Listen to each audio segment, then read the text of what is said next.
Alain Deuys, pourquoi avoir créé une cellule scouting à cette période de la saison? C'est une bonne question. Pourquoi à cette période de la saison? En fait, nous nous sommes rendus compte que nous avions besoin pour être performants sportivement de pouvoir checker l'ensemble du potentiel que représentent les différentes équipes au niveau national. Nous sommes aujourd'hui confrontés à une situation qui, quelque part, ne nous permet pas d'avoir une gestion complète des compétences. Et on se réfère bien trop souvent, à notre goût, à une multitude d'agents qui ne connaissent pas nécessairement ou précisément nos besoins. Alors, qui mieux que nous connaît nos besoins?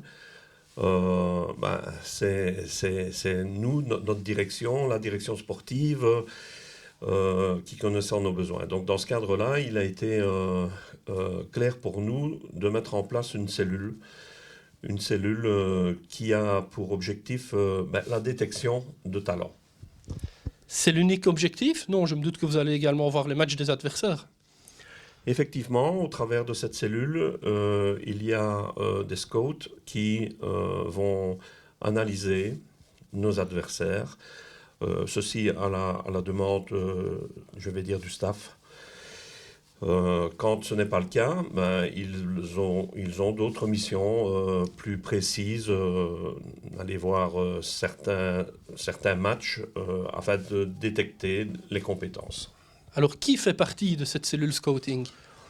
Alors, pour l'instant, j'ai la responsabilité de cette cellule et il y a quatre scouts qui font partie de cette cellule, qui sont soit des entraîneurs qui ont des connaissances importantes dans le monde du foot, soit d'anciens joueurs que je connais précisément et qui sont tout à fait capables de détecter les qualités ou les défauts des joueurs qui pourraient éventuellement nous intéresser.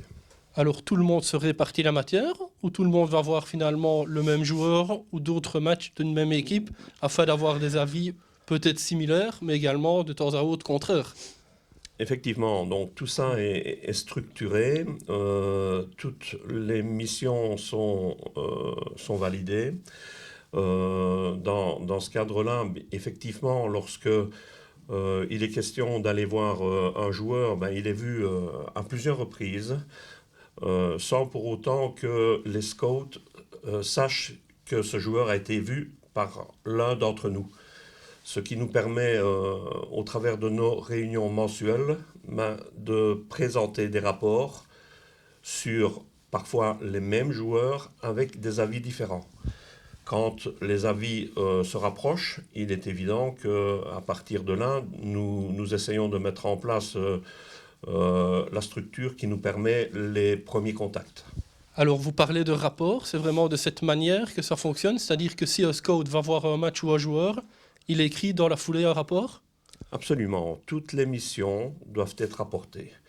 Sans cela, on ne peut pas avancer. Donc, à chaque mission, un rapport m'est remis, que ce soit en termes de détection ou d'analyse. D'accord. Et au final, le choix, qui le fait? Vous, avec le président, je me doute. Sans oublier l'entraîneur, évidemment. Écoutez, bien évidemment, dans ce cadre-là, le travail de la cellule est présenté dans ce cadre-là au coach, lorsqu'il s'agit effectivement du mercato, soit au président. Je vais dire en fonction des besoins présents, on prend les meilleures décisions qui soient. Alors, on parle du mercato, on ne va pas évoquer les profils que vous recherchez, mais si je ne m'abuse, il y avait un joueur bien connu qui s'est entraîné ces dernières semaines à Viseur, Goibi Syriac. Est-ce que ça signifie que c'est un profil intéressant pour le club? Il est évident que le profil de Syriac est intéressant, son profil est intéressant, sa mentalité est intéressante. je vais dire, c'est dans l'ensemble un joueur extrêmement intéressant. Si ce n'est le fait que Cyriac a subi plusieurs interventions chirurgicales. Nous avons avec lui convenu d'essayer de le remettre, je vais dire, à son meilleur niveau. Mais malheureusement, pour lui, il ne parvient pas à passer un certain cap. Et donc il a été décidé dernièrement qu'il ne continuerait pas avec nous à essayer de retrouver en tous les cas son niveau. Je pense que son corps aujourd'hui lui a dit à un moment donné qu'il fallait bien réfléchir à ce qu'il faut faire et il est conscient que le niveau de la National 1 est relativement élevé et que c'est compliqué pour lui. Merci Alain, et on vous laisse poursuivre votre travail durant ce mercato hivernal qui s'annonce, à mon avis, assez mouvementé. Je vous remercie beaucoup.